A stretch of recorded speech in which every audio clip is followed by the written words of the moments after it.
ادب ہوتا ہے تو بڑا مقرب ہوتا ہے، اور ادب بھی من جانب اللہ ہے۔ بندہ اپنے گھر سے ادب نہیں پاتا، یہ تو اللہ تبارک و تعالیٰ اپنے محبوب کے در سے عطا فرماتا ہے، محبوب کے در سے عطا فرماتا ہے۔ تو ادب اور تعظیم کا معاملہ بھی من جانب اللہ ہے۔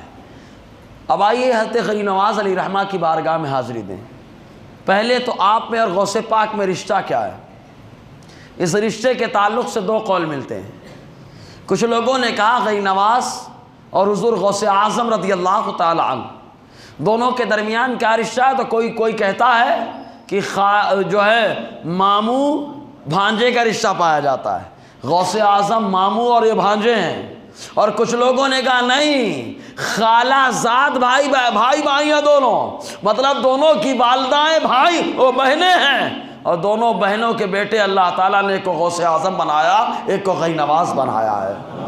تو اس طریقے سے دو قول پائے جاتے ہیں۔ اور ایک بات اور بتا دیں، غوث اعظم رضی اللہ تعالی عنہ حافظ قرآن اور عالم دین رہے، اور یہی نہیں، آپ نے تقریباً 38 سے 40 سال مدرسے میں پڑھایا ہے۔ کہاں پڑھایا ہے؟ مدرسے میں پڑھایا ہے۔ بیت المقدس فتح کرانے کے لیے جو لوگ گئے تھے 80% حضور غوث اعظم کے شاگرد لوگ تھے۔ سوچیں آپ غوث پاک نے کیا تربیت فرمائی ہوگی۔ ادھر غنی نواز علیہ رحمت الرضوان، غنی نواز علیہ رحمت الرضوان بھی حافظ قرآن اور عالم دین رہے۔ زور سے بولو یار، رافضیوں کا یہیں پہ رد ہو گیا۔ وہ بولے 40، ہم کہیں 30، وہ کہیں محفوظ نہیں، ہم کہیں محفوظ، وہ کہیں محفوظ نہیں، ہم کہیں اللہ نے حفاظت کا ذمہ لیا، اور اس حفاظت کا ذمہ اللہ نے ایسا لیا کہ اس امت میں اللہ تعالیٰ نے بچوں کو حافظ قرآن بنا دیا ہے، بچوں کو حافظ قرآن بنا دیا۔ ایک سوال پیدا ہوتا ہے کہ حافظ کیسے بن گئے، جبکہ قرآن میں اللہ تعالیٰ فرماتا ہے لو انزلنا هذا القرآن على جبل لرأيته خاشعا متصدعا من خشیۃ اللہ، کہ اگر اس کو میں پہاڑ پہ اتارتا تو اتنی باعظمت یہ کتاب ہے، پہاڑ چکنا چور ہو جاتا اللہ کے خوف سے۔ تو یہ بچوں کے سینے میں کیسے اتر گیا؟ وجہ کیا رہی؟ تو سنی تو خوش ہو گیا، کیونکہ سنی کہتا اگر ڈائریکٹ ہمارے سینے پہ اترتا تو سینہ پھٹ جاتا، ڈائریکٹ اللہ نے ہمارے سینے پہ نہیں اتارا ہے، مصطفیٰ کے سینے پہ اتارا ہے۔ مصطفیٰ کے سینے کا وسیلہ رہا کہ وہاں پہ آیا قرآن، کنٹرول، اس کے بعد اس وسیلے سے اللہ نے ہمارے بچوں کے سینے میں اتارا ہے۔ تو ہم تو وسیلے والے، بڑا کرم اللہ تعالیٰ کا۔ تو حضور غنی نواز حافظ قرآن بھی رہے اور عالم دین بھی رہے۔ اور یہ تو آپ جانتے ہی ہیں کہ آپ کے والد ماجد کا نام کیا ہے؟ خواجہ غیاث الدین حسن۔ کیا نام ہے؟ دیکھو یاد رکھیں، ورنہ جانے کے بعد کیا ہے نا، وہ گستاخان اولیاء بولتے ہیں کیا ملا، تو بتانا کچھ نہیں ملا، کم سے کم غنی نواز کے والد کا نام تو یاد ہو گیا ہے یار، صحیح ہے نا؟ کیا نام ہے؟ غیاث الدین حسن۔ والدہ کنیت ام الورع، نام ماہ نور،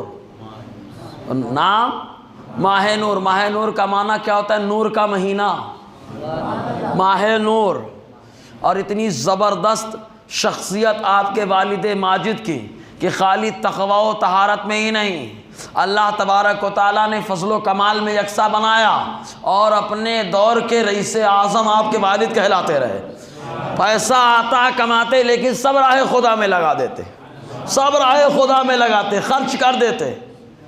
آپ کی والدہ متقیہ، پرہیزگارہ، تقوی شعار، اور ظاہر سی بات ہے جب والدہ ایسی ہوتی ہے تو بیٹا غنی نواز ہی بنتا ہے۔ آج مسئلہ کیا ہو گیا؟ کارخانے کمزور ہو گئے، کارخانے کمزور ہونے کی وجہ سے جو وہاں سے پروڈکٹ نکل رہا ہے وہ بھی کمزور نکل رہا ہے۔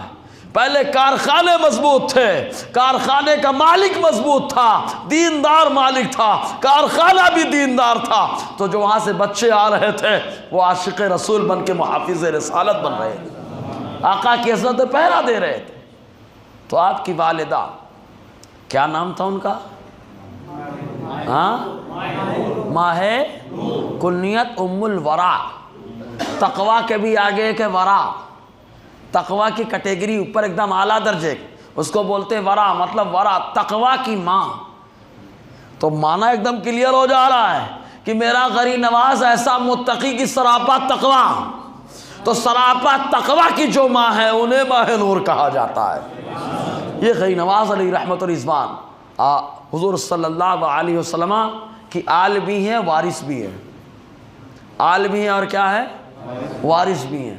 آل کیسے ہیں؟ چونکہ والد کی طرف سے اور والدہ کی طرف سے دونوں نسب نامے حضرت علی تک پہنچتے ہیں، اس لیے آقا علیہ السلام کی نسل ہیں، حضور صلی اللہ علیہ وسلم کی بیٹی حضرت فاطمہ کے شہزادے ہیں، جن کے بارے میں حضور نے فرمایا اللہ تبارک و تعالیٰ نے میری بیٹی فاطمہ اور ان کی اولاد پر جہنم کی آگ کو حرام فرما دیا ہے۔ جہنم کی آگ حرام ہے، یہ آل رسول کی شان ہے۔ اچھا، آل پہ جہنم کی آگ حرام ہے، آل پہ جہنم کی آگ حرام ہے۔ ہم پوچھتے ہیں سرکار، جب آپ کی آل جو آپ کی اولاد ہیں ان پہ جہنم کی آگ حرام ہے تو معال کا معاملہ کیا ہے؟ معال یعنی والدین کریمین۔ تو ذہن ملے گا جب آل آقا علیہ السلام کی آل ہے، جہنم کی آگ حرام ہے، تو معال ہے مصطفیٰ کہ ان پہ بھی جہنم کی آگ حرام ہے، ان پہ بھی جہنم کی آگ حرام ہے۔ تبھی تو ابراہیم آگ میں اللہ گلزار بنا رہا ہے، اللہ گلزار بنا رہا ہے۔ سمجھ رہے کہ نہیں؟ غیر نواز علی رحمت و رضوان نجیب الطرفین ہے، دونوں طرف سے سید ہیں، دونوں طرف سے کیا ہیں؟ سید ہیں۔ تو آل رسول ہو گئے، اور میں نے کہا وارث ہیں، تو اب آؤ حضور سے پوچھے اللہ کے نبی صلی اللہ علیہ وسلم آپ نے کس چیز کا وراثت رکھی ہے؟ یاد رکھو حضور نے اپنی زندگی میں جو مال تھا سب خرچ کر دیا۔ پردہ فرمانے کے وقت حضور صلی اللہ علیہ وسلم کے خالی 3 سامان تھا بس۔ کتنے سامان تھے؟ کتنے؟ 3 سامان، باقی سب خرچ کر دیا۔ کون سے 3 سامان تھا؟ گھوڑا تھا، ایک تلوار تھی، ایک زرہ۔ زرہ سمجھتے نہیں؟ جیکٹ لوہے کی، ہاں پہلے سمجھا چکا ہوں شاید، ہے نا؟ تو کبھی کبھی سمجھ میں آ جائے گا سبحان اللہ بول دیا کرو یار، ہے نا؟ سبحان اللہ بولنے سے ہماری زبان میں برکت پیدا ہوتی ہے نا؟ زبان بابرکت ہوتی ہے۔ اعلیٰ فرماتے ہیں اپنا تھوک جو ہے نا گٹر میں مت ڈالا کرو، اس لیے کہ زبان سے چھو کر کے آ رہا ہے، اور زبان سے اللہ اس کے رسول کا ذکر کرتے ہیں۔ سوچیں آپ، ذکر کی برکت سے جس زبان سے ذکر ہو جائے وہاں سے تھوک آ جائے تو گٹر میں نہ جائے، گٹر میں نہ جائے۔ تو جو زبان جس کے پاس ہے ذکر والی، اس زبان سے ہو کر کے حلق میں تھوک جائے، نیچے تھوک جائے، تو اللہ تبارک و تعالیٰ اس بدن کو جہنم سے محفوظ فرما دیتا ہے۔ اس لیے ذکر ہے، تسبیح ہے، اس میں کنجوسی نہیں ہونی چاہیے، ہے نا جی۔ تو میں یہ بتا رہا تھا آقا علیہ السلام نے کتنا سامان چھوڑا؟ کتنا سامان؟ 3، گھوڑا اور زرہ چھوڑا۔ آقا علیہ السلام نے حضور صلی اللہ علیہ وسلم کے ساری وارثوں کو، آپ کی ازواج مطہرات بھی وارثوں میں سے ہیں، ان کو بھی ترکہ ملے گا، ان کو بیٹیوں کو جمع کیا، اور جمع کر کے سب کی خوشی سے آقا علیہ السلام نے فرمایا علی داماد موجود ہیں، یہ اکثر جاتے رہتے میدان کارزار میں، ان کو گھوڑے کی بھی ضرورت ہے، زرہ کی بھی ضرورت ہے، تلوار کی بھی ضرورت ہے، اگر آپ لوگ اجازت دیں تو یہ سامان علی کو دے دیا جائے۔ سب نے کہا جب علی کو دے رہا تو ہم سب راضی ہیں۔ ابو بکر صدیق نے سب کی خوشی سے حضرت علی کو عطا فرما دیا۔ اس کے علاوہ حضور نے کچھ نہیں چھوڑا، اور جو چھوڑا تو وہ دین کا مال تھا، جیسے فدق کا مال ہے وہ دین کا مال تھا، دین کا مال چھوڑا۔ خود ماں عائشہ صدیقہ رضی اللہ، یہ اس لیے تمہیدی طور پہ کچھ باتیں وارث سمجھانا ہے مجھے، کیا سمجھانا ہے؟ وارث۔ غریب نواز آل رسول بھی ہیں، وارث رسول بھی ہیں۔ ماں عائشہ صدیقہ رضی اللہ تعالی عنہ بیان فرماتے ہیں کہ جب حضور بیمار ہوئے تو بیماری کے وقت آقا علیہ السلام نے آقا کے پاس 7 یا 8 درہم یا 6 یا 7 درہم رکھے ہوئے تھے، دینار۔ حضور صلی اللہ علیہ وسلم نے فرمایا عائشہ تقسیم کر دو، کیونکہ میں یہ چاہتا ہوں کہ اللہ کی بارگاہ میں جب جاؤں تو میرے پاس کچھ نہ رہے، میرے پاس کچھ نہ رہے۔ ماں عائشہ صدیقہ حضور صلی اللہ علیہ وسلم کو بیماری کا موقع تھا، پردہ فرمانے کے قریب، تو ماں عائشہ صدیقہ خدمت میں لگی رہی، ذہن سے نکل گیا۔ حضور نے فرمایا عائشہ تقسیم کیا، کہا سرکار آپ کی خدمت میں مصروف رہی۔ حضور نے ارشاد فرمایا عائشہ لے کر کے آؤ، آقا علیہ السلام کی بارگاہ میں رکھ دیا۔ حضور نے ہاتھ میں لیا، اپنے ہاتھوں سے تقسیم فرمایا اور فرمایا سنو، اللہ کا رسول یہ چاہتا ہے کہ جب اللہ کی بارگاہ میں جائے تو اس کے ہاتھ میں بظاہر کچھ نہ ہو۔ تو حضور نے تقسیم فرما دیا، کچھ نہیں چھوڑا۔ خالی کتنے سامان چھوڑے؟ کتنے؟ نمبر 1 گھوڑا، نمبر 2، نمبر 3 زیرہ۔ تو حضور نے کون سے ترکہ چھوڑا؟ اور ایک حدیث میں آیا ازواج مطہرات نے حضور سے مطالبہ کیا، حضرت ابوبکر سے مطالبہ کیا، حضرت فاطمہ نے مطالبہ کیا کہ آپ مجھے حضور کا جو باغ فدق اس میں سے حصہ دے دو۔ تو ابوبکر صدیق کا بڑا پیارا جملہ، حدیث سن کر ہم لوگ مطمئن ہو جاتے ہیں وہ تو آقا کی بیویاں اور آقا کی بیٹیاں ہیں، صحیح ہے کہ نہیں؟ ہاں، حدیث سن کے ہم مطمئن ہو جاتے ہیں۔ تو ارادہ جب کیا عثمان غنی کو بھیجنے کا ارادہ کیا، ازواج مطہرات نے حضرت فاطمہ ڈائریکٹ آئیں اور آنے کے بعد کا حصہ تو حضرت ابوبکر نے فرمایا، حضور نے فرمایا ہم کسی کو اپنا وارث نہیں بناتے، ہم کسی کو اپنا وارث نہیں بناتے، ارے جو کچھ چھوڑ کے جاتے سب راہ خدا میں صدقہ ہوا کرتا ہے، سب راہ خدا میں صدقہ ہوا کرتا ہے۔ آقا نے فرمایا ہم نے اگر چھوڑا، انبیاء کی جماعت نے چھوڑا ہے تو درہم و دینار کو نہیں چھوڑا ہے، علم کو چھوڑا ہے۔ جو علم زیادہ حاصل کرے گا وہ نبی کا وارث اتنا بڑا ہوگا۔ تو علم کے اعتبار سے وارث، تو غیر نواز وارث رسول ہے کہ نہیں؟ آل رسول بھی ہے، وارث رسول بھی ہے، عطائے رسول بھی ہیں۔ زور سے بولو یار، ابھی تو خالی 3 ہے، چوتھا لانے والا ہوں۔ آل رسول ہیں، وارث رسول ہیں، عطائے رسول ہے، مقبول بارگاہ رسول ہے، مقبول بارگاہ رسول ہے۔ یہ غیر نواز علی رحمہ کے شان۔ کیسے مقبول بارگاہ رسول ہے؟ سبھی کو معلوم ہے کہ اپنے پیر و مرشد کے ساتھ، پہلے پیر و مرشد بھی ہوتے تھے، ویسے پہلے نفس کو مارتے تھے، انا کو مارتے تھے، مارنے کے بعد خلافت دیتے تھے، چلہ کشی کراتے تھے، قل واللہ کا ورد اتنے بار کرو، نماز اتنے بار پڑھو، اتنے دن کا روزہ رکھو۔ جب قل واللہ خوب پڑھ لیا، نمازیں خوب پڑھ لیں، روزے رکھ لیے، تب خواجہ عثمان ہارونی رحمت اللہ علیہ نے دیکھا کہ منصب پہ کہاں تک پہنچے، انگلیوں کے درمیان دکھایا، بیٹا کیا نظر آتا ہے؟ کہا 18,000 عالم نظر آ رہے ہیں۔ کہا ہو گیا قابل، اب خلافت دی جائے۔ تب آپ نے اجازت و خلافت سے نوازا ہے۔ یہ طریقہ تھا پہلے خلافت و اجازت کے معاملے میں۔ تو غیر نواز علی رحمت الرضوان کو دیکھا، کہا جب اتنی نظر کا عالم ہے، اچھا غیر نواز کی نظر کا یہ عالم ہے، غیر نواز کی نظر کا یہ عالم ہے، تو سوچو سرکار کی نظر کا عالم کیا ہوگا۔ سرکار کو تو معلوم ہے 40 گاؤں جامع مسجد میں بیٹھ کر کے ہمارے دیوارے ہمارے نواسے کا تذکرہ کر رہے ہیں، سرکار دیکھ رہے ہیں، آقا دیکھ رہے ہیں، آقا دیکھ رہے ہیں جی۔ تو حضور صلی اللہ علیہ وسلم کی بارگاہ میں آپ کے مرشد برحق خواجہ عثمان ہارونی، جگہ کا نام ہے ہارون، جیسے ہمارے یہاں کلون، تک کلونی نہیں کہیں گے، کیا کہیں گے؟ کلونی، یہی کہیں گے نا۔ تو ہارونی نہیں کہیں گے، کیا کہیں گے؟ ہارونی، کیا کہیں گے؟ خواجہ عثمان ہارونی رحمت اللہ علیہ اپنے ساتھ لے کر مدینہ طیبہ، اور یاد رکھو اللہ کے مقبول بندے جب مدینہ جاتے ہیں تو دیوانے ہوتے ہیں، خالی حاضری دے کے نہیں آتے، جاتے ہیں حاضری دینے کے لیے، لیکن مصطفیٰ کچھ نہ کچھ عطا فرماتے ہیں۔ غیر نواز علیہ رحمت الرضوان موجود ہے۔ جانے کے بعد بتا دوں، غوث پاک بھی ایک بار گئے، غوث پاک بھی ایک بار گئے۔ جانے کے بعد سرکار سے فتاوی رضویہ شریف میں علامہ نے لکھا، اور علامہ عبدالوہاب شعرانی رحمت اللہ علیہ نے میزان الشریعت الکبریٰ کے اندر لکھا کہ سید احمد کبیر رفاعی رحمت اللہ علیہ اور حضور غوث پاک رضی اللہ تعالیٰ عنہ دونوں موجود آقا کی بارگاہ میں۔ اس وقت متوع کا معاملہ نہیں تھا کہ لگائے فتویٰ شرک کا، اس وقت دیوانوں کا مجمع ہوتا تھا، وہاں دیوانے موجود ہوتے تھے، یہ متوع شرک کا فتویٰ لگانے والے نہیں۔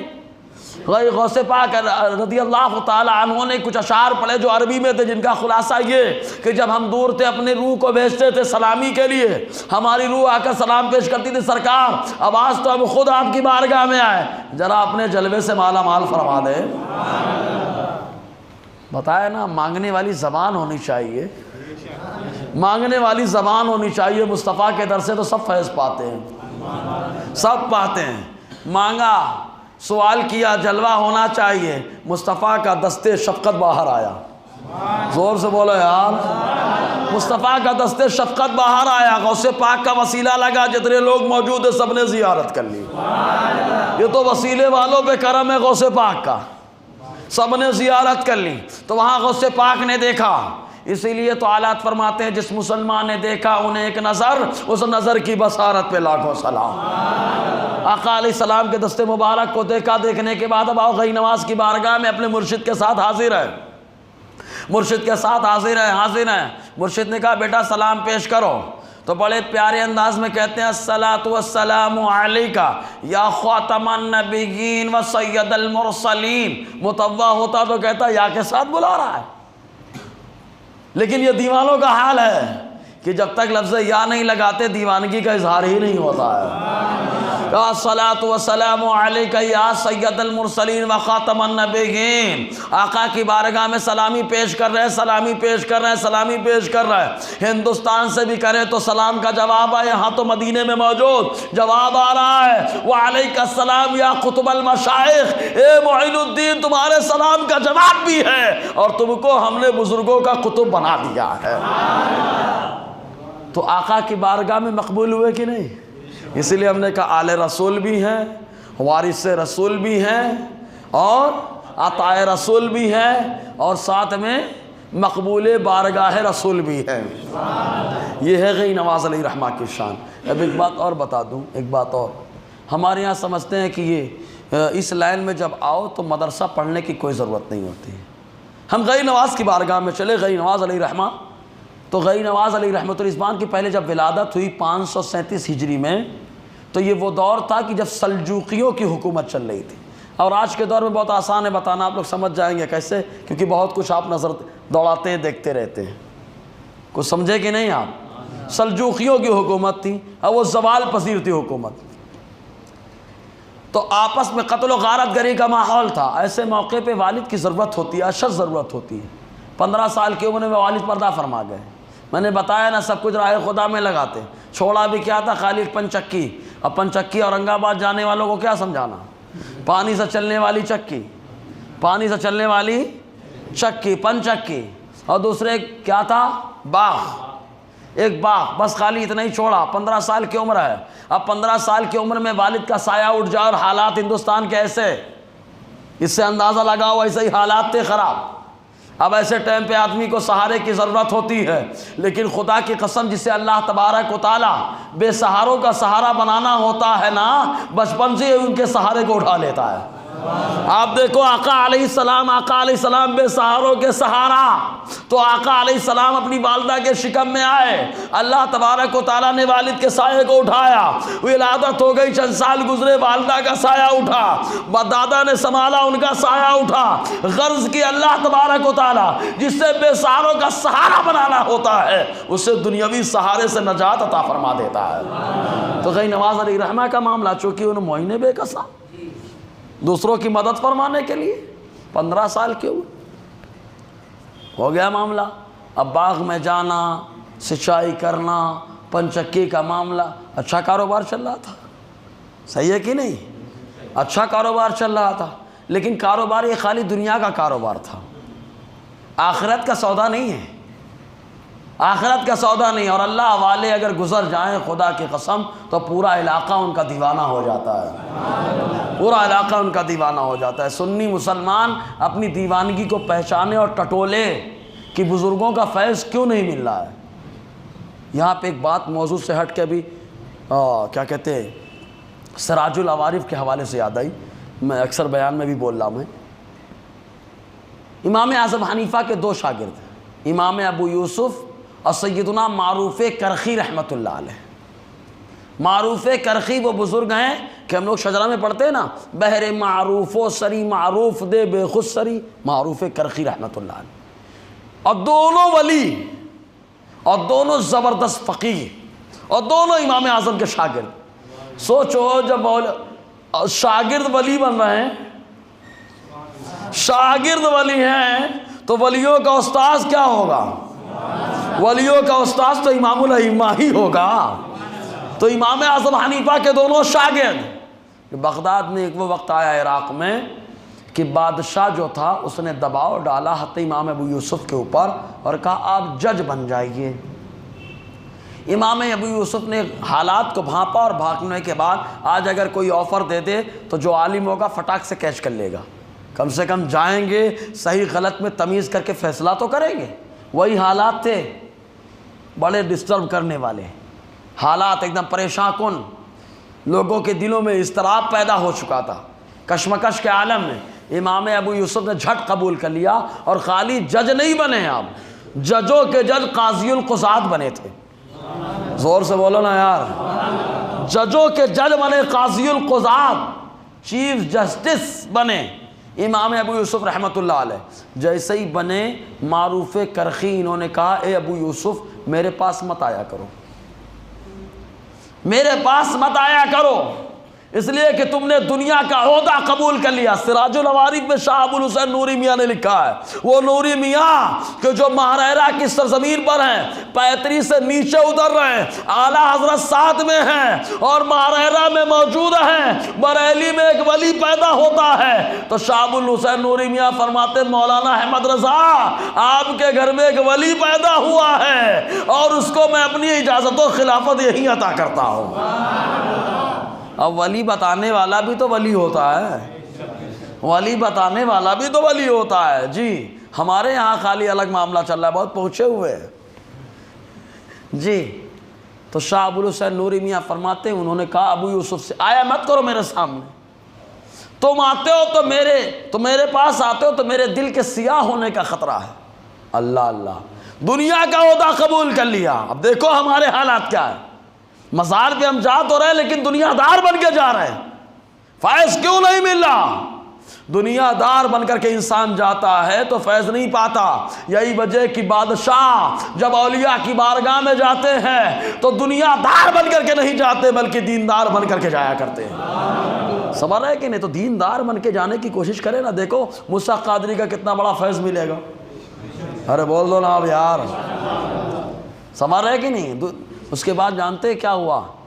آپ امام ابو یوسف رحمۃ اللہ علیہ جب معروف کرخی رحمۃ اللہ علیہ کی بارگاہ میں حاضری دینے کے لیے جاتے تو حضرت معروف کرخی چراغ بجھا دیتے اور اپنی پیٹھ کے پیچھے بٹھاتے، بیٹھو پیچھے، ساتھی ہیں ہم، سبق ساتھی اور دونوں ولی ہیں، نہیں کہتے بیٹھو پیچھے، ایسے ہی بات کرتے۔ اگر آج ایسے ہو جائے امام صاحب ایسے بٹھا لے ہوئے تو دیکھو ہنگامہ نہ ہو جائے۔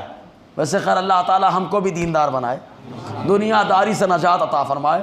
ایک بار بادشاہ نے ابو یوسف سے کہا اے ابو یوسف رحمۃ اللہ علیہ، آپ جو ہے معروف کرخی کی بارگاہ میں جاتے ہو، معروف کرخی اللہ کے ولی جن کی ولایت پہ سب کا اجماع، کہا میں بھی آپ کے وسیلے سے ان کی بارگاہ میں حاضری دینا چاہتا ہوں۔ تو امام ابو یوسف نے کہا نہ جاؤ تو بہتر ہے۔ کہا کیوں؟ کہا مجھے پیچھے بٹھاتے ہیں، وہ چراغ بجھا دیتے ہیں، پھر تو تم بادشاہ ہو۔ دیکھو پہلے بادشاہ کو کیسے رکھا جاتا تھا، ہمارے ہاں آج ذرا سے اسٹیٹس بلند ہوا جھکنا شروع، یہ معاملہ۔ بہرحال تو حضرت معروف کرخی رحمۃ اللہ علیہ کے پاس امام ابو یوسف نے کہا کہ حضور بادشاہ ملنا چاہتا ہے۔ کہا کوئی ضرورت نہیں، ادھر ہی رہنے دو اس کو۔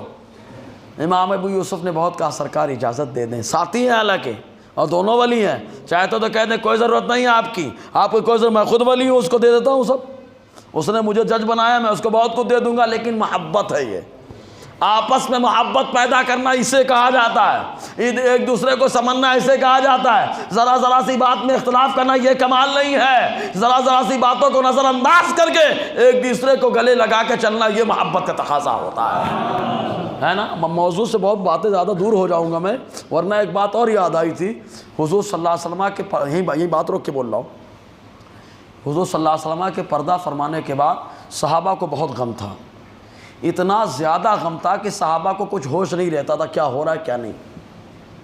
ایک مرتبہ حضرت عمر رضی اللہ تعالی عنہ اپنے گھر کے باہر بیٹھے تھے، حضرت عثمان غنی، حضرت عمر کا گزر ہوا، حضرت عمر نے سلام کیا۔ اب حضرت عثمان غنی آقا کے بارے میں سوچ رہے تھے، کون آ رہا ہے کون جا رہا ہے پتہ ہی نہیں چلے گا۔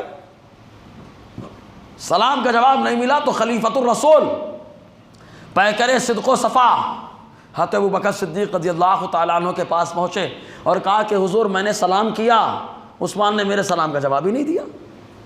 کہا اچھا معاملہ ایسا ہے، بلاتے عثمان غنی کو۔ حضرت عثمان غنی کو بلایا گیا، حضرت ابوبکر نے پوچھا آپ نے عمر کے سلام کا جواب کیوں نہیں دیا؟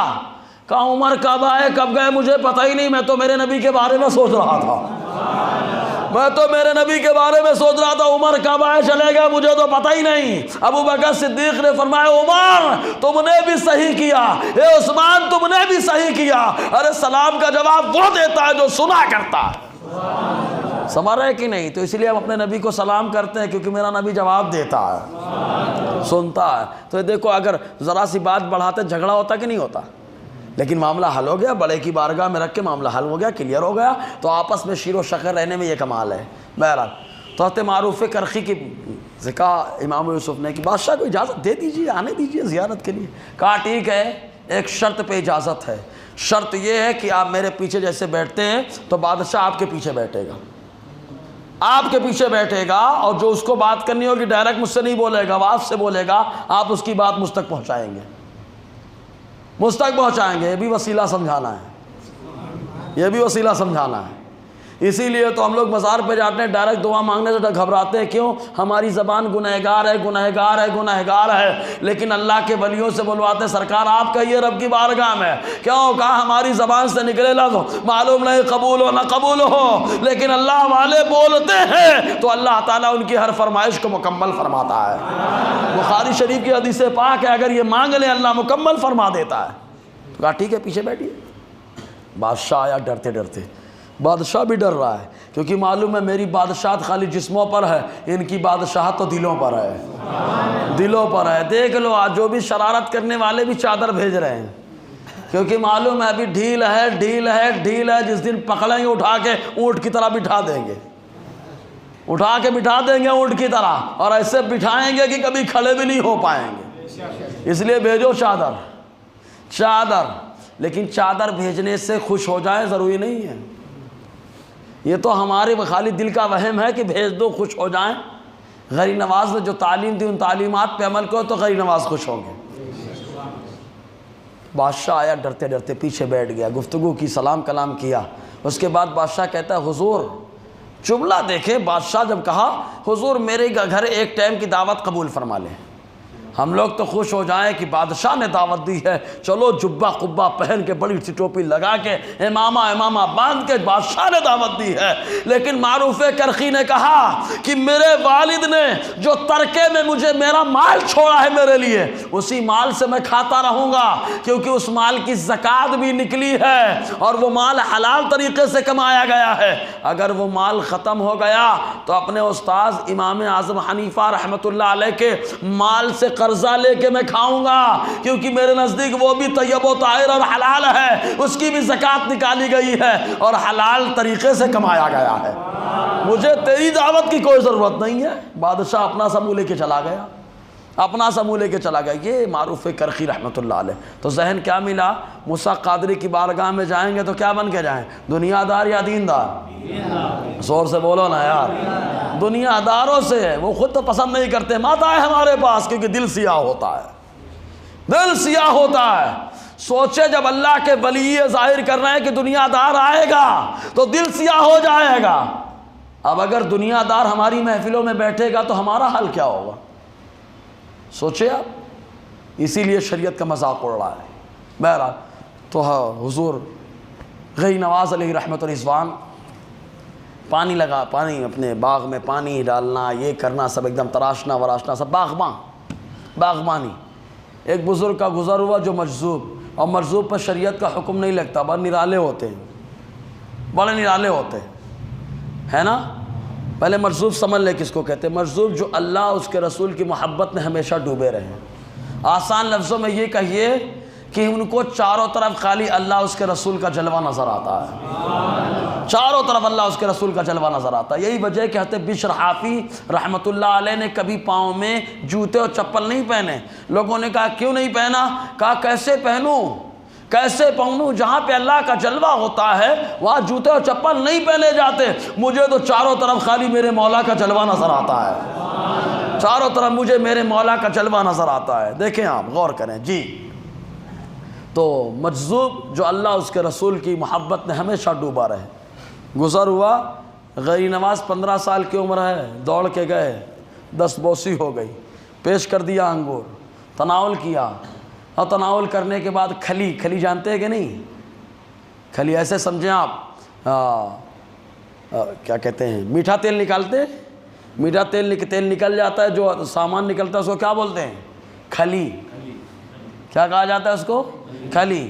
رائی کا تیل نکالتے ہیں، رائی نکالنے کے بعد وہ تیل نکل جاتا ہے، دوسرا ایک سامان نکلتا ہے، کبھی جا کے دیکھنا آپ، تو اس کو کھلی کہا جاتا ہے۔ اگر ہم کو کوئی کھلی اٹھا کے چبا کے دے ہم پھینک دیں گے، کیوں؟ کڑواہٹ ہوتی ہے اس میں، کڑواہٹ ہوتی ہے۔ لیکن غنی نواز نے بتایا اللہ والے کچھ اور ہی دیکھ کر دیا کرتے ہیں۔ دیوانے کی نظروں کو جہاں دیکھ رہا ہے، دیوانے خدا جانے کہاں دیکھ رہا ہے۔ دیوانے کو تحقیر سے دیوانہ مت کہو، دیوانہ بہت سوچ کے دیوانہ بنا ہے۔ سمجھ ہے نا؟ غنی نواز علی رحمت الرضوان نے دستبوسی کی انگور پیش کیا، کھلی کو چبا کر جیسے ہی دیا آپ نے لیا، تناول فرمایا، دل کی دنیا ہی بدل گئی، دل کی دنیا ہی بدل گئی۔ اسی کو کہتے ہیں تبرک۔ بزرگوں کے تبرک سے ہمیشہ فائدہ اٹھانا چاہیے، فائدہ اٹھانا چاہیے، اور جو بزرگوں کے تبرکات کا انکار کرتا ہے اس کو فیض نہیں ملتا۔ مسلمان جب تک بزرگوں کے تبرکات سے فائدہ اٹھاتا رہا، اللہ تعالیٰ دل کی دنیا پہ اپنے شریعت اور اپنے حکام کو حکومت کرنے کا موقع عطا فرماتا رہا۔ جب سے تبرکات سے ہم لوگ ہٹے نا، دیکھو نا، ہمارے پاس کچھ نہیں، غیروں کے پاس سب کچھ ہے، ہمارا آئٹم ان کے پاس۔ قابل غور بات، کچھ مزارات ہیں جہاں کے مجاور غیر، کچھ تبرکات غیر، یہی نہیں، ہر جگہ کا معاملہ وہی ہوتا جا رہا ہے۔ اب ذرا تصور کریے، تو تبرکات سے فیض اٹھانا ہمارا کام ہے۔ معلوم بنی اسرائیل کے پاس ایک تابوت سکینہ تھا۔ جب قوم جبار اتنی خطرناک قوم کہ جس کو پاتے قتل، ختم، نہ بچے، نہ بوڑھے، نہ بزرگ، نہ جوان، سب عورت وغیرہ سب کو حکم دیا گیا بنی اسرائیل کو کہ قوم جبارین کو ختم کرنا ہے، مقابلہ کرنا ہے، طالوت کی قوم کو مارنا ہے، جالوت کی قوم کو مارنا ہے۔ قوم جبارین سے مقابلہ کرنے کے لیے تو بنی اسرائیل کا پہلا یہی سوال تھا کہ یہ بتائیے کہ تابوت سکینہ ملے گا کہ نہیں۔ تو تابوت سکینہ کی یہ پہچان بتائی گئی کہ طالوت جو تمہارا حاکم بنایا جا رہا ہے، جن کے ساتھ حضرت داؤد علیہ السلام ہیں، تو کہا ارے طالوت کا بنا دیا گیا، ان کے پاس تو مال ہے، مال بھی نہیں ہے، بدن بھی ایک دم لاغر نہیں فونات ہوا۔ کہا ان کے امیر بنائے جانے کے، قائد و سالار بنائے جانے کی نشانی ہے کہ وہ تابوت سکینہ جس کو بنی اسرائیل جنگ میں جاتے آگے رکھتے تو اس کی برکت سے اللہ تعالیٰ فتح عطا فرما دیتا، وہ تابوت سکینہ تمہارے پاس آ جائے گا۔ تو یہ ہمیشہ بزرگوں کا طریقہ رہا کہ جب مقابلے میں گئے ہمیشہ تبرکات سے فائدہ اٹھاتے رہے۔ آپ دیکھیں محمود غزنوی سب جانتے ہیں، سومنات کتنے حملے ہوئے، کئی حملے ہوئے، معاملہ حل نہیں ہو رہا، لیکن نشانی بتائی گئی کہ شیخ ابو الحسن قیرخانی رحمۃ اللہ علیہ کا جبہ ہے، بولو سبحان اللہ، یہ ایک اللہ والے کا جبہ ہے جو ان کے بدن کو چھو کے آیا ہے۔ سوچے جب ان کے بدن کو چھو کے آئے تو کیا مقام جبے کا ہوتا ہے۔ کہا جبے کے وسیلے سے دعا، ارے ایسی دعا قبول ہوئی کہ اللہ تعالیٰ نے سومنات کو فتح فرما دیا۔ سمجھ رہے کہ نہیں؟ اور یہ کیا ہوا؟ غریب نواز کی دعا تھی تبھی تو گرفتار ہوا تھا بادشاہ۔ تو یہ بزرگوں کا فیض رہا، تو کھلی کھلائی اور دل کی دنیا بدل گئی۔ باغ بھی بیچا، چکی بھی بیچا، اور بیچنے کے بعد سب راہ خدا میں دے دیا۔ بول دو نا اب، سب کچھ راہ خدا میں لگانا یہ کمال ہے پیارے۔ قربانی لینا کمال نہیں، قربانی دینا کمال ہے۔ اسلام میں جس کی جتنی بڑی قربانی ہوتی ہے اس کا مقام بھی اتنا بلند ہوتا ہے۔ اس پر آتے اس ابو بکر صدیق کی ایک حدیث یاد آتی ہے۔ ابو بکر صدیق کے بارے میں آقا علیہ السلام صحابہ کرام کی موجودگی میں تعریف کر رہے تھے کہ جتنا فائدہ مجھے ابو بکر کے مال نے دیا کسی کے مال نے نہیں دیا۔ تو ابو بکر رونے لگے، روتے ہوئے آقا کی بارگاہ میں عرض کرتے سرکار یہ مال ہے، یہ مال ہے، یہ جو میری جان ہے اس جان پہ بھی تو آپ کا اختیار ہے، اس جان پہ بھی آپ ہی کا اختیار ہے۔ سوچے آپ، حضور صلی اللہ علیہ وسلم نے تعریف کی، قربانی کا یہ صلہ ملا۔ تو غنی نواز علیہ رحمت الرضوان نے سب بیچ کے راہ خدا میں دیا۔ سمرقند ایک جگہ ہے، سمرقند ایک جگہ ہے، علم کا گہوارہ تھا اس وقت سمرقند۔ تو سمرقند ایک بزرگ تھے جن کا نام حضرت علامہ چونکہ مولانا تھے، وہ شرف الدین رحمۃ اللہ علیہ سمرقندی، ان کی بارگاہ میں پہنچے۔ ان کی بارگاہ میں گئے، جانے کے بعد پڑھائی کس کی کر رہے ہیں؟ پڑھائی کری آپ نے، قرآن مکمل حفظ کیا، اب زور سے بولو نا یار. تو غیر نماز حافظ قرآن رہے کہ نہیں رہے؟ تو غیر نماز کا عقیدہ کیا ہے؟ قرآن محفوظ ہے یا غیر محفوظ ہے؟ محفوظ ہے، تبھی تو سینے میں محفوظ کر رہے ہیں. اور قرآن غیر نماز کا عقیدہ کیا رہا؟ 30 کی 40 30 رہے، تبھی تو 30 بارے یاد کر رہے ہیں. تو غیر نواز علیہ رحمت اور رضوان نے سمرقند میں آپ نے شرف الدین رحمت اللہ علیہ کی بارگاہ میں رہ کر 15 سال کی عمر ہو چکی تھی، پڑھائی کا کوئی وقت نہیں ہوتا. جب آپ چلے جائیں پڑھائی ابتدا سے شروع ہو جائے. آقا فرماتے مہد سے لحد تک علم حاصل کرو. حافظ قرآن ہو گئے. حافظ قرآن ہونے کے بعد پیاس بجھی نہیں. جیسے ہمارے ہاں ہمارا بچہ اب حافظ ہو گیا، امامت کے لائق ہو گیا. نعرہ تکبیر، نعرہ رسالت، حضور سید عثمان صاحب قبلہ، ماشاءاللہ سبحان اللہ.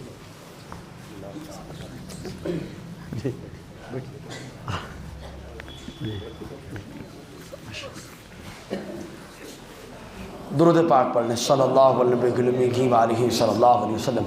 صلاۃ و سلام علیک یا سیدی یا رسول اللہ. ماشاء اللہ سبحان اللہ.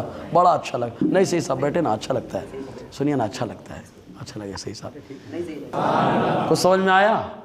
تو جب ہم سبق ساتھی ہیں میرے استاذ کے تو میرے کون ہوئے؟ سمجھ میں آیا نا؟ اشرفیہ ماشاء اللہ. اور حضرت جو میرے استاذ ہیں سید صاحب سے بڑی محبت فرماتے ہیں، بڑی محبت فرماتے ہیں. درود پاک پڑھ لے. صلی اللہ علیہ صلی اللہ علیہ وسلم. صلاۃ و سلام علیک یا سیدی یا رسول اللہ صلی اللہ علیہ وسلم. تو حضور غیر نواز علیہ رحمت اور رضوان سمرقند پہنچے، حافظ قرآن بنے. حافظ قرآن بننے کے بعد پڑھائی وہیں پہ چھوڑی نہیں کہ بس حافظ ہو گئے، امامت کے لائق ہو گئے. جیسے ہمارے یہاں کا معاملہ، امامت کے لائق ہمارا بیٹا ہو گیا. ارے مسجد کی امامت کو مت دیکھو یار، قوم کی امامت کو بھی دیکھ لیا کرو. خالی حافظ ہو کر کے قوم کی امامت نہیں ہو پائے گی، آگے بھی بڑھنا پڑے گا. اور یاد رکھو جو بندہ علم راہ خدا میں جو علم حاصل کرنے کے لیے قدم کو بڑھاتا ہے، اللہ تعالیٰ اس کے لیے جنت کے راستے کو آسان فرماتا ہے. حدیث میں آیا ہے. تو راستہ اللہ تعالیٰ آسان فرماتا ہے. تو آپ نے سمرقند سے بخارا کا رخ کیا، جہاں کے امام بخاری رحمۃ اللہ علیہ. بخارا کا رخ کیا، بخارا شریف گئے. وہاں پر گئے شیخ حسام الدین رحمۃ اللہ علیہ کی درسگاہ میں بیٹھے، اور کئی سالوں تک آپ نے ان کے پاس رہ کر آقا علیہ السلام نے جو دین کا علم عطا فرمایا تھا وہ اس علم دین کا جام پیتے رہے، یہاں تک کہ اللہ تبارک و تعالیٰ نے آپ کے سینے کو علم سے لبریز فرما دیا. اب یہاں پہ ایک بات بتائیں، آج جمعہ میں پورا اسی پہ بیان بھی ہوا میرا. اب ہمارے یہاں جو کہ عام طور سے غیر نواز سے اپنے آپ کو منسوب کرتے ہیں اور بولتے ہیں کہ ہم طریقت والے ہیں، شریعت والے نہیں ہیں. ایک نقطہ سمجھا دو پھر انشاءاللہ معاملہ کلیئر ہو جائے گا. اگر کوئی ایسا کرے نا تو آپ کہنا پیارے تم بہت بھولے ہو، تم بہت کیا ہو؟ بھولے ہو، تم کو دین کے بارے میں کم علم ہے. ورنہ اعلیٰ علیہ رحمت رضوان نے، میری طرف توجہ دیں آپ، اعلیٰ علیہ رحمت رضوان نے فتاوی رضویہ شریف میں 4 چیزوں کے بارے میں فرمایا: شریعت، طریقت، حقیقت، معرفت. شریعت کس کو کہتے ہیں؟ اعلیٰ فرماتے ہیں شریعت آقا کے اقوال، حضور کے فرمان کا نام ہے شریعت. حضور کے فرمان کا نام شریعت. زور سے بولے، حضور کے فرمان کا نام شریعت. جو آقا نے فرما دیا وہ شریعت ہے، اور جو آقا علیہ السلام نے کر دیا وہ طریقت ہے. جو حضور نے کر دیا وہ طریقت ہے، اور جو آقا علیہ السلام کرنے کے ٹائم پہ جو کیفیت رہی اس کیفیت کا نام حقیقت ہے. اور آگے فرماتے ہیں اور علوم بے مثال، یعنی آقا علیہ السلام کا اس چیز کے بارے میں جو علم رہا اس علم کا نام معرفت ہے. ابھی نہیں سمجھے آپ. اب دیکھو غیر نواز نے پہلے کیا حاصل کیا، بعد میں. پہلے تمہید سنو آپ، بڑا مزہ آئے گا انشاءاللہ. وضو کرنے کا حکم کس نے دیا؟ اللہ نے دیا، رسول اللہ نے دیا. زور سے بولے، کس نے دیا؟ اللہ نے دیا اور رسول اللہ نے دیا. رسول اللہ نے حکم دیا، یہ شریعت ہے.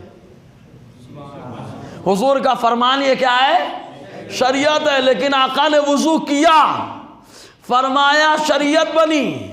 آقا نے وضو کیا، طریقت بنی. حضور نے وضو کیا، یہ ہے طریقت. خدا آقا فرماتے ہیں کہ ایک بار وضو کرنے کے بعد اور کہا کہ یہ وہ وضو ہے جس کے بغیر اللہ تعالیٰ نماز کو قبول نہیں فرماتا. دو بار آپ نے اعضاء کو دھویا اور فرمایا یہ ایسا وضو ہے کہ اللہ تعالیٰ ڈبل ثواب عطا فرماتا ہے. تین بار آپ نے وضو میں دھویا اعضاء کو اور دھونے کے بعد ارشاد فرمایا یہ میرا وضو ہے اور مجھ سے پہلے جتنے نبی آئے ہیں سارے نبیوں کا وضو ہے. تو آقا نے وضو کیا. یہ کیا ہے؟ طریقہ، طریقت. کیا ہے یہ؟ طریقہ کو وقف کر دو. طریقہ کیا کر دو؟ طریقہ. تو جو وضو کا طریقہ ہے وہی طریقت ہے. اگر آیا ہے سمجھ میں تب بولنے کا حق بنتا ہے. حضور نے فرما دیا یہ کیا ہے؟ فرما دیا یہ کیا ہے؟ تو وضو کرنے کا حکم دیا شریعت، وضو کر کے بتایا یہ طریقہ. اور آقا علیہ السلام جب وضو کرتے تھے تو حالت کیا ہوتی تھی، سچویشن اور کیفیت کیا ہوتی تھی؟ ہم وضو کرے تو گناہ جھڑے، مصطفیٰ وضو کرے تو نورانی بدن سے جو پانی لگ جاتا ہے اللہ تعالیٰ اس پانی کو بھی نورانی بنا دیتا ہے. نورانی بنا دیتا ہے. صحابہ ہاتھوں میں لے کے چہرے پہ ملے. تو کہا یہ کیفیت یہ حالت آ جائے تو کہیں گے حقیقت ہے. کیا ہے یہ؟ حقیقت ہے. اور کہا آقا نے وضو کے بارے میں جو معلومات دی اس معلومات کا نام معرفت ہے. اگر سمجھ میں آئے تو بنتا ہے. تو حضور نے جو فرمایا وہ کیا ہے؟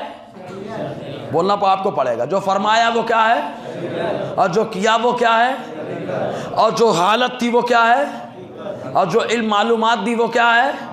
اچھا بتاؤ معلومات آقا علیہ السلام کے فرمان اور طریقے اور حالت کی معلومات کہاں ہوتی ہے؟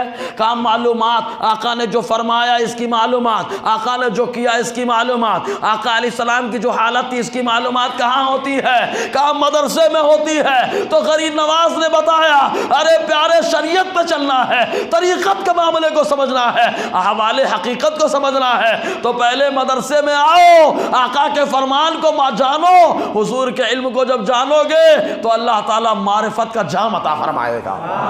تو مدرسے میں معرفت ہے. مدرسے میں کیا ہے؟ زور سے بولو. پہلے کیا ہے؟ پہلے معرفت تو آؤ حاصل کرو پھر شریعت پہ چلنا. اگر سمجھ میں آیا تو بول دو ہے نا. اس پہ نماز پہ بھی ایک مثال لیے. بول کچھ لوگ ہوتے ہیں نا دیکھو وہی ایک وضو ہی ہے. وضو کے 4 جانب بنے اور چاروں جانب میں سے ایک شریعت ہے، ایک طریقت ہے، ایک حقیقت ہے، ایک معرفت ہے. صحیح ہے کہ نہیں؟ سبحان اللہ تو بولو یار. وضو کا انکار ہے؟ نہیں. وضو ہے. جو وضو کے بارے میں سرکار کا فرمان ہے وہ کیا ہے؟ زور سے بول دو نا یار. اور جو آقا نے کیا وہ کیا ہے؟ اور جو حضور کی حالت رہی وہ کیا ہے؟ اور جو آقا علیہ السلام نے معلومات دی وہ کیا ہے؟ معرفت. تو معلومات ساری کہاں ہوتی ہے؟ کام مدرسے میں. تو کام مدرسے میں تو معرفت کا جام پلایا جاتا ہے. تو غریب نواز نے پہلے معرفت کا علم حاصل کیا پھر شریعت پہ چلے. معرفت کا علم حاصل کیا پھر شریعت پہ چلے، پھر شریعت پہ طریقت پہ عمل کیا اور حالت ایسی بنا لی کہ وضو کرنے کے لیے پانی منگایا، پانی نہیں آیا، نہیں دیا گیا تو کاسا بھیج کر کے پرانا ساگر بلا لیا.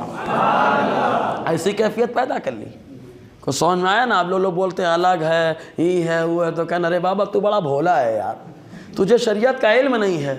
ہاں جس کو کھانا پکانے کا طریقہ نہیں ہے وہ کھانے کے بارے میں بات کر رہا ہے.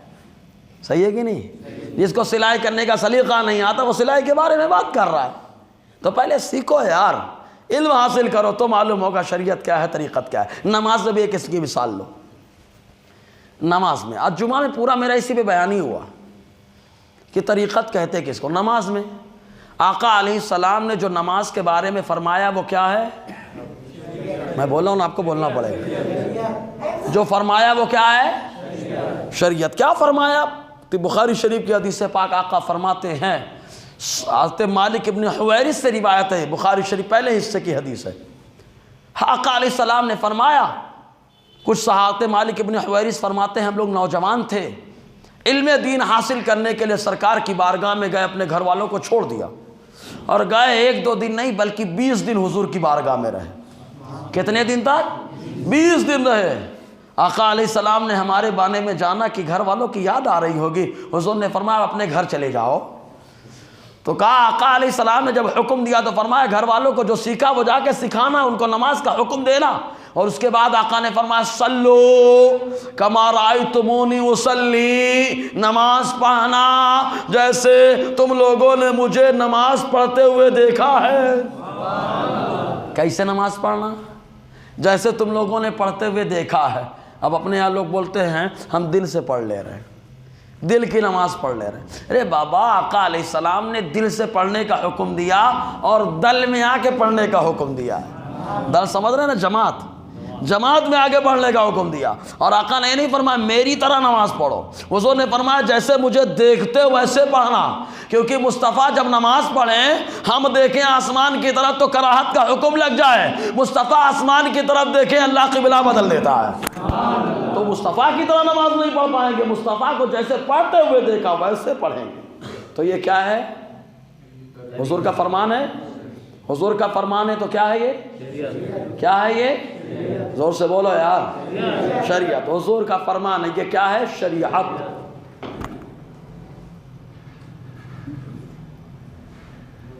تو جو حضور کا فرمان ہے وہ کیا ہے؟ شریعت۔ اب آؤ حضور نے کیا کیا؟ تو حضور صلی اللہ علیہ وسلم نے خالی 5 ٹائم نماز نہیں پڑھی، تہجد بھی پڑھی ہے۔ ارے بولو نا یار، تہجد ہی پڑھی ہے۔ تو لوگوں کو تہجد کی رکعتیں معلوم نہیں رہتی، باتیں کرتے کیا کہ ہم لوگ طریقت پہ ہیں۔ حضور نے تہجد پڑھی، اشراق پڑھی، چاشت پڑھی، اوابین پڑھی، صلاۃ اللیل پڑھی، رات کے نوافل نمازیں پڑھی آقا علیہ السلام نے، خالی 5 ٹائم میں نہیں پڑھی۔ تو نماز پڑھنے کا مطلق حکم ملا، یہ شریعت ہے۔ اور 5 کے ساتھ ساتھ تہجد بھی پڑھ لو، اور اشراق بھی پڑھ لو، چاشت بھی پڑھ لو، اوابین بھی پڑھ لو، صلاۃ اللیل بھی پڑھ لو، یہ ساری نمازیں پڑھو، مصطفیٰ نے کیا، یہ ہے طریقہ۔ تو طریقت پہ تو نمازیں بڑھ جا رہی ہیں۔ یہاں تو 5 سے بچنے کے چکر میں پریشان ہے، لیکن جیسے ہی طریقت میں پہنچا نمازوں کی تعداد بڑھ گئی۔ جو حضور نے کیا، جو فرمایا وہ کیا ہے؟ بولے بھائی، شریعت۔ اور جو کیا وہ کیا ہے؟ طریقت۔ اب حضور کی حقیقت کیا رہی، معرفت کیا رہی؟ تو حدیث پاک میں بخاری شریف کے اندر آقا علیہ السلام نماز پڑھ رہے ہیں۔ ہم نماز پڑھتے ہیں تو اپنے کو نہیں دیکھ پاتے ہیں کہ ہماری کیفیت کیا ہے۔ آقا علیہ السلام نماز پڑھتے ہیں، منافقین پیچھے شرارت کرتے ہیں، منافقوں سے خطاب ہو رہا ہے۔ آقا نے فرمایا تم لوگ شرارت کرتے ہو، ترون ہا ہونا قبلتی، کیا تم لوگ سمجھتے ہو یہاں میرا قبلہ ہے؟ سنو، تم لوگوں کو میں اپنے پیچھے سے ایسے ہی دیکھتا ہوں جیسے آگے سے دیکھتا ہوں۔ کہا جب نماز کی یہ حالت ہو جائے، آپ نماز پڑھیں آگے پیچھے برابر دیکھ لیں، آگے پیچھے برابر دیکھیں، تب جا کر کے کہا جائے گا یہ حقیقت کے درجے پہ چل رہا ہے۔ اور جو نماز کے بارے میں معلومات ہو جائے وہ کیا ہے؟ معرفت۔ سمجھ میں آیا؟ تو غریب نواز پہلے کہاں گئے؟ سمرقند حافظ قرآن بنے، پھر بخارا میں عالم دین بنے، اور عالم دین جب بنے تو معرفت پہ رہے کہ نہیں؟ اور مدرسے میں جو جاتا ہے معرفت والا ہوتا ہے کہ نہیں؟ ارے ہوتا ہے تو بولا نا یار۔ آپ پروگرام میں بیٹھے ہو، کچھ علم حاصل ہو رہا ہے نا، معلومات ہو رہی ہے، کیا ہے یہ؟ کیا ہے؟ بولو نا کیا ہے؟ معرفت ہے۔ معرفت لوگے تو شریعت پہ چلو گے، طریقت پہ آؤ گے، اور حقیقت کی منزل پہ پہنچو گے تو اللہ تعالیٰ حال ایسے بنائے گا کہ نماز پڑھو گے پیٹھ کے پیچھے بھی دیکھ لو گے۔ سمجھ رہے؟ تو غیر نواز نے پہلے معرفت لی، اس کے بعد یہ طریقہ اپنایا۔ اور پھر غیر نواز علیہ رحمۃ الرضوان کو اللہ تعالیٰ کی بارگاہ میں بھی مقبول رہے۔ میں نے شروع بتایا نا، آل رسول، وارث رسول، عطاء رسول، مقبول بارگاہ رسول، اور مقبول بارگاہ خدا بھی۔ جا رہے ہیں تو اپنے مرشد کے ساتھ پہنچے۔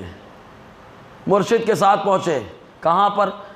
حضرت خواجہ عثمان ہرونی رحمۃ اللہ علیہ، جیسے کلون سے ہارونی رحمۃ اللہ علیہ کے ساتھ میزاب رحمت کے پاس پرنالہ ہے، میزاب رحمت، وہاں پر گئے، ہاتھ پکڑا، پکڑنے کے بعد کہلوایا رب کی بارگاہ میں کہ اللہ معین الدین کو تیرے حوالے کرتا ہوں، معین الدین کو تیرے حوالے کرتا ہوں۔ تو اللہ تبارک و تعالیٰ کی بارگاہ سے ہاتف غیبی سے آواز آتی ہے، معین الدین کو قبول کیا جاتا ہے اور ہندوستان کی بادشاہت اسے عطا کی جاتی ہے۔ تو عطائے خدا بھی ہیں، عطائے رسول بھی ہیں۔ یہ ہے غیر نواز کی شان۔ تو ہم لوگ غیر نواز کے ماننے والے ہیں۔ غیر نواز حافظ قرآن عالم دین رہے کہ نہیں رہے؟ ہے نا؟ اچھا، پہلے معرفت پہ چلے ہیں نا، بولو نا، معرفت ملی تو شریعت، طریقت اور حقیقت کی تبلیغ کی ہے، اور یہی طریقہ سارے بزرگوں کا رہا ہے۔ تو ہمیں چاہیے کہ سب سے پہلے ان تمام معاملات میں تحقیق پیدا کریں، حقیقت جانیں، اس کے بعد شریعت پہ چلیں، اور لوگوں کے چکر میں اپنے کو دھیان نہیں دینا ہے۔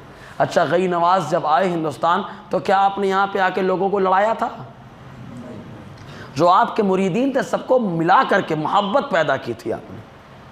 تو ہونا یہ چاہیے کہ ہم غنی نواز کے ماننے والے ہیں، معمولی باتوں میں جھگڑا نہیں ہونا چاہیے، سمجھ رہے ہیں نا، نظر انداز کرنا۔ اور ایک بات اور، نظر انداز کرنے والا معمولی نہیں ہوتا، بہت بڑا ہوتا ہے، کیونکہ ہر آدمی نہیں برداشت کرتا ہے، برداشت وہی کرتا ہے جس پر کربلا والے کا فیضان ہوتا ہے، ورنہ اتنی طاقت رکھنے کے باوجود برداشت کر لیے۔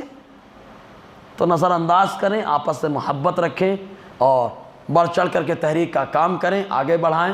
اللہ تبارک و تعالی ہم لوگوں کو کہنے سننے سے زیادہ عمل کی توفیق عطا فرمائے۔